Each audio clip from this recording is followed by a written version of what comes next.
let's talk personal branding and content. Let's do it. One of the biggest shifts for me I found in business is content. Yeah. DMs, personal branding. Yeah. There was a really interesting stat I wanted to read, which was 79% of candidates are now investigating a company's culture on social media before they can think about applying. Mm-hmm. It's probably way more looking at people that they're interviewing with and stuff. Mm-hmm.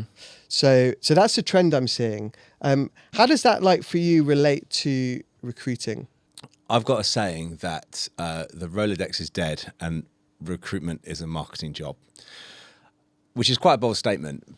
But the point I'm trying to make is that if you're not serving out content online about your business, about your culture, about your leadership, you're not going to attract the best talent to your business. So I've got such a strong feeling of it. I built a whole business around it. Chapter 2, that is one of the main fundamentals of what we do is create content to attract candidates to work for our clients, and it works really, really well. That stat, 79%. 5 years ago, that was 72%. I went out with the same stat. 79% of these candidates will loiter not only around your company's profile, but also your hiring manager's profile. Yeah. And this is why I think it's so important that personal brands or employer brands and personal brands connect together. Because when a candidate applies for a job, they're going to look at the career site. But let's be honest, the career site is going to be vanilla most of the time. They're going to look at the LinkedIn profile, the person they are being interviewed with.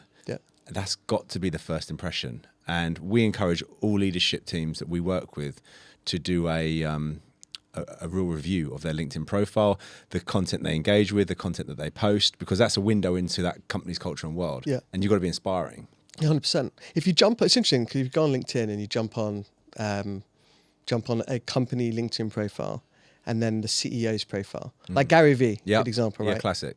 Go on Gary Vee's profile. He has way more followers on his personal profile than he does on his company profile. And I said it's genuinely true.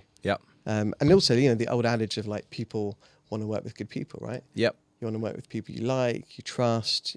People leave people, not companies. All of that stuff. And that mirrors it, I think, on social as well. Like people want to see like who you are, what you're doing, are you contributing, stuff that's super powerful. Yeah, it's really powerful. Yeah, I think.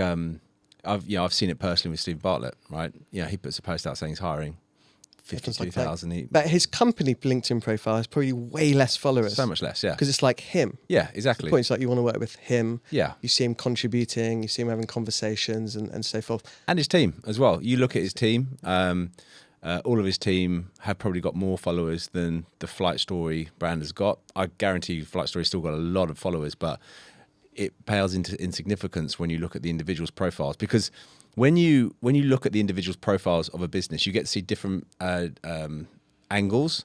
So you'll look at let's take Stephen as an example. You'll look at Stephen's profile and you'll see one angle, a leadership angle, a visionary angle, a strategic angle. But then you might see one of their employees talking about building an AI agent for marketing services, and you'll see a bit more boots on the ground, roots of the business, and candidates will be interested in seeing that because they know that's going to be the day-to-day of what they're going to be working in, who they're going to be working with. And if you can put that and put your team's culture out there, your teams put their personal brands and profiles to amplify the culture, people are going to get a more authentic view of what it's like to work at your business. It's hard though because so many companies have been so manicured, haven't they, with it? They've been protective of their brand and all of that stuff, and it's been quite hard, I think, for a lot to let go. But if you jump on like an Instagram, whatever, LinkedIn, and you type a brand in, a big brand like, I don't know, Chanel, Ferrari, whatever, there's millions and millions of posts from people that don't work there. That is affecting their brand in one way or another. So I think almost that is like, it's kind of gone now. It's like, I think, to your point, you have to empower, encourage, whatever the right word is for your leadership team, hiring managers. We do. We actually have a program. So part of our business is building in-house talent teams, and the other part is purely dedicated to creating content for clients to attract talent. Right. And we have a training syllabus that goes into companies and trains them on rocking their profile. And I've hired people from LinkedIn who understand the algorithms, understand how to do it, understand what formats resonate, and train our clients on it. Problem is actually doing it. Yeah, not all. Like, the actual... So getting them to do it or actually executing it? Executing. But you know what? Executing it is so Some simple people now with iPhones. Oh, I mean, yeah. I mean, you can just User-generated content. take a little selfie, do a video. It doesn't have to be manicured. It doesn't have to be in the studio. No, exactly. In fact, it's more authentic if it's not. Way more authentic. You know? Yeah. But there's still this thing of like, most people, I'd say most, but they just don't like to put themselves out there. They keep working like personal life private. It's fine. Obviously not talking about just you haven't got to post all of your kids' photos and stuff, right? Yeah. But just, I don't know what it is, this thing of like sharing your point of view. People are so guarded a little bit about their point of view, but when you do it, it's so powerful. If I check you out on LinkedIn and you check me out, we're sharing our views. Yep. You know what I think about certain topics. Yep. And that's me. Yep. And you like it or you don't. But a lot of people are just not comfortable with that. And there are two reasons, or a few reasons generally for that. So some people are not as outgoing. I'm definitely outgoing and put everything out there. Other people don't see it as a real benefit and need educating. Yeah. Some are just too shy. And I think you can't force it with these things. Yeah. So the number of businesses that we've gone into and we've built in-house talent teams for, where we can sense the room very quickly, the ones that are the adopters and the ones that are not going to adopt this and not going to do it. Our rule is we don't force it, because if you force it, it'll be crap anyway. Yeah. So as much as you can lead a horse to water, as the saying goes, you can't make a drink. Yeah. The interesting thing though is that it's just good for your own career.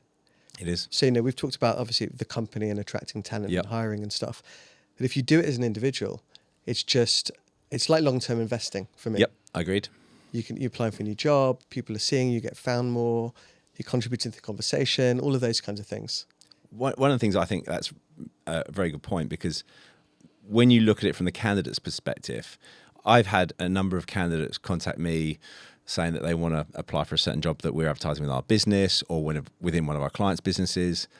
And the first piece of advice I give them is to start engaging with that business's content or the leadership team. Yeah. Because when they look at your profile, they're going to say, oh, look, they're engaging with us. They've been following us. They understand us. And that will be what I call a bit of a nudge theory to nudging them into that talent funnel. And also most people, they're not getting loads of likes and comments on their content, right? No. So if someone's interviewing with you and they're liking and commenting your content, suddenly they pop an interview and you'll be like, oh exactly. God, this person's, you just feel... Yeah.